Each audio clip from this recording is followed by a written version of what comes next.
Disney's Wish will change cruise dining. Disney Cruise Line was the first cruise line to implement an innovative rotational dining concept, featuring 3 themed restaurants where guests dine in a different venue each evening, accompanied by their same serving team. And I'm going to do a deep dive into these 3 main dining restaurants. We're going to start with Arendelle, a frozen dining adventure. Arendelle, a frozen dining adventure is Disney's first Frozen-themed theatrical dining experience, bringing the Kingdom of Arendelle to life through immersive live entertainment. Featuring favorite characters like Elsa, Anna, Kristoff, and Olaf, and world-class cuisine infused with Nordic influences. Only on the Disney Wish are families invited to attend a royal engagement party for Queen Anna and Kristoff, picking up the story while Walt Disney Animation Studios' Frozen 2 left off. Elsa and Olaf host the celebration with catering provided by their friend Oaken's Hearty Party planning service and sauna, and live entertainment by local musicians who specialize in Nordic renditions of familiar Frozen songs. Throughout the meal, guests enjoy live musical performances by these favorite characters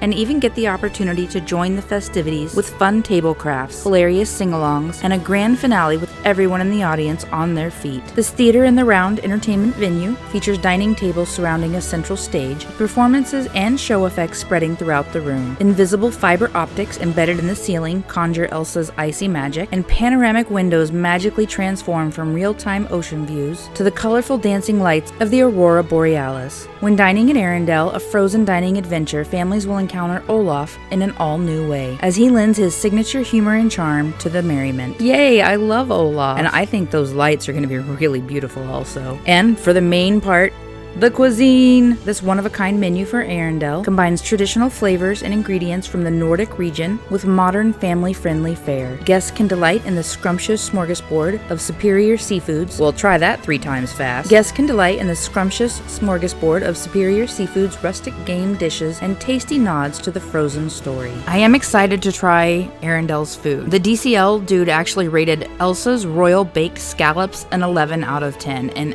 honestly, I have seen a lot of reviews saying these Royal Baked Scallops are a 10 or 11 out of 10. Not everybody labels it like that, but you get it. The pan-seared Chilean sea bass is another one that has been a huge favorite over there. The sea bass on the other 4 ships is extremely popular, and I really expect this one to be as well. The DCL dude rated this one a 9 out of 10. I want to try the Arendelle meatballs. I'll try Arendelle shock cake. This looks good as well. This appetizer looks really interesting to me as well, and is cold board. It comes with hot smoked salmon, smoked fjord trout, horseradish, salmon, sweet shrimp, dill honey mustard, and crisp macabrot. I left out a couple of words that I don't know how to pronounce in there, but this still looks very interesting. I will definitely try their cheese and rosemary ham tart, and the Elsa's Royal Baked Scallops seem to be a clear favorite from all the reviews so far. Of course, today is maiden voyage, so we don't have a ton, but there you go. I'm not very interested in their soups, and I have not seen very good reviews of their soups either. The pan-seared Chilean sea bass comes with white asparagus, petite leeks, Savoy spinach, seared scallop pea trindles, and a vinaigrette. And of course, I'm sure you already know, I'm gonna get the garlic and thyme roasted beef ribeye here. My fiance would definitely try the juniper spice roasted chicken breast. And I think that estrogen wild mushroom ragu sounds excellent. I think one thing people tend to overlook is the vegetarian menu. They have a lot of good options on there. Even if you eat meat, check it out. You might find something you like. Oh wow, this Norwegian pancake roulade sounds amazing. Pancake, lingonberry jam, Jovik white chocolate cheesecake. Yum! Of course, all of their desserts are usually good. Second main dining restaurant on the Disney Wish is Avengers Quantum Encounter at Worlds of Marvel. Worlds of Marvel is the first Marvel cinematic dining adventure, where guests play an interactive role in an action-packed Avengers mission unfolding around them,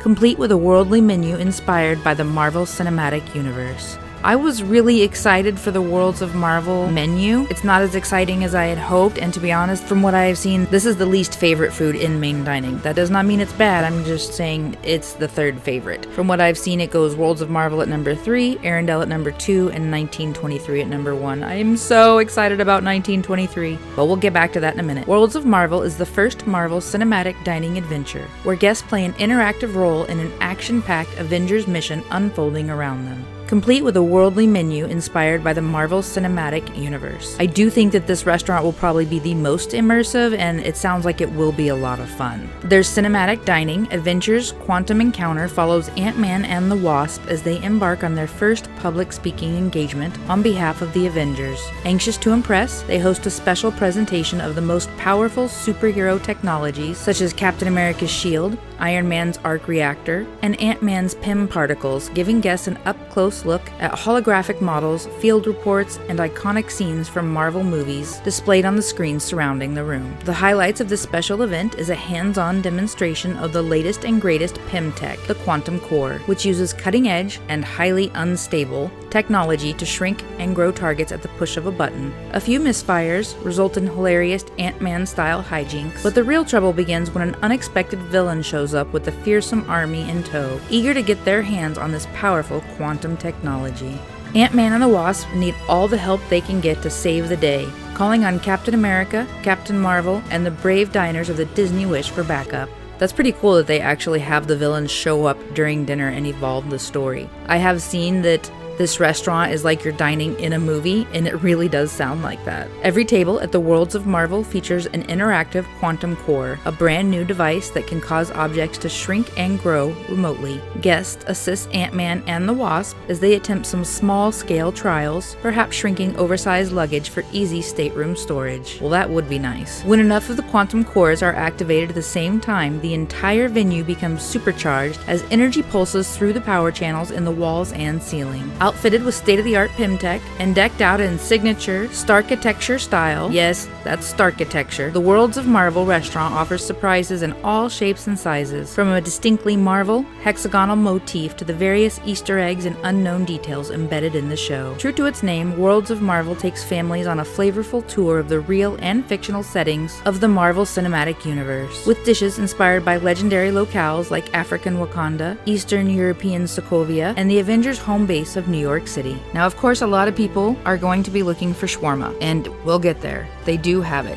These steamed bao buns, DCL Dude rated them a 2 out of 10. They honestly don't look very good. I thought they sounded good, but they really don't look very good. And I just can't get past crispy breaded fried shrimp with cheese. That just doesn't sound right to me, shrimp and cheese. They do make a good potato soup though, so I think that soup's gonna be good. And I actually think their cream of porcini mushroom soup might be really good as well. Disney Cruise Line does soups really well. The Golden Mystic Pasta seems to be very popular. Caramelized scallops, angel hair, Chardonnay lemon saffron cream, roasted vine tomatoes, and Savoy spinach. That sounds really good, actually. The chicken schnitzel is another one that looks interesting to me, but I've seen it be rated not the best. DCL Do said it was bland, 6 out of 10. Of course, I'm gonna get the Delmonico ribeye steak because, of course, and I think the ricotta gnocchi might be really good there as well. And the shawarma is on their lighter note, lamb shawarma salad. And this actually makes me wonder now if they have the shawarma in quick service. They do have it on the Wonder and the Magic, but I have not found it yet on the Wish. If you know if they have it, please let us know in the comments below.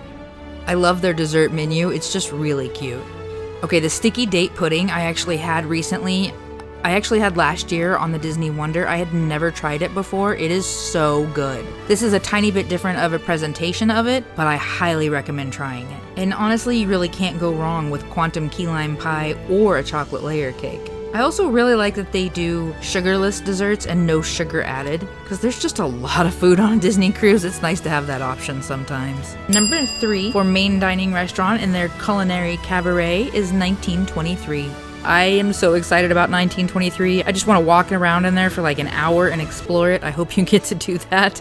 1923, named for the year the Walt Disney Company was founded, 1923 is an elegant celebration of the company's legacy, paying homage to the golden age of animation and offering a tasteful tribute to its California heritage. Combining classic Hollywood glamour with a dash of Disney whimsy, 1923 features 2 lavishly appointed dining rooms, aptly named for the men behind the magic of the original film studio. I really like that they're recognizing Roy Disney on the ship like this. Obviously there's the Roy Disney suite, but I really love that they have a dining room for him. The rooms are adorned with more than 1,000 drawings, props, and other tools of the trade, providing an inside look at the evolution of Disney animation from Snow White and the Seven Dwarfs to Frozen 2. At 1923, guests enjoy sophisticated dishes designed with families in mind and inspired by the fusion of cultural flavors found throughout the Golden State. The diverse menu mirrors the region's blend of Asian, European, and South American cuisines, featuring local ingredients like fresh produce, wild honey, and earthy pistachios, all paired of course with a superlative selection of world-famous Napa Valley wines.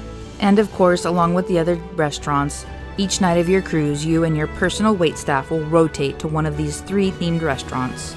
I love all the immersive aspect of the other 2 dining restaurants. I think that's really amazing, especially with tiny humans and families. It'll be fun for us as well, traveling as adults only, but I really am excited about 1923. From what I've seen, they could easily be an upcharge restaurant, but they're not. And I do like that they've moved a little bit away from the traditional French restaurant as their more upscale main dining option, because 1923 is just beautiful, and I really love how it's centered on the animation and the stories and Walt and Roy Disney. This porcini spiced ahi tuna appetizer looks really good. It's very popular. Comes with pickled lotus root, oyster mushrooms, black sesame brittle, wasabi, and red pepper yuzu dressing. I also want to try the potato gnocchi. Ooh, and for sure, their asparagus leek and pea soup. That could go 2 ways. That might be really good or it might not. Their entrees look really good as well. I have seen that people are not really a fan of the roasted green circle chicken. I don't understand the green circle aspect. That must have something to do with animation or filming. And I'm not really a big filet person. I will try it because I have seen that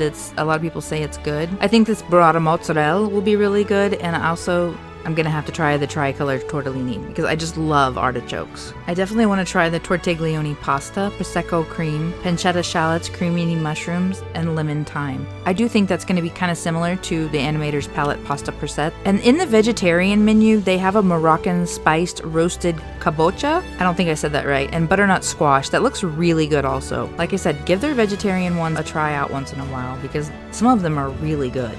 And for their desserts, I mean, can you really go wrong with churros, especially when they come with dulce de leche? So those are the 3 main dining restaurants on the Disney Wish. They are all included with the cost of your cruise. And so is all of the food on the menu. If you want to try more than one, go for it. Just recently, we did this Disney Wish and everything you need to know. It goes over all the dining, a lot of entertainment, the locations, tiny human clubs, etc. Go check that out. Thanks for being here. Thanks for sharing in the fun of a brand new ship. Thank you to Disney Cruise Line blog. Make sure and go over there if you want to see any menus. They've definitely got them. If you want to, go ahead and subscribe. You can ring that bell. It'll let you know when we have new videos. And we'll see you real soon with some more Disneeds.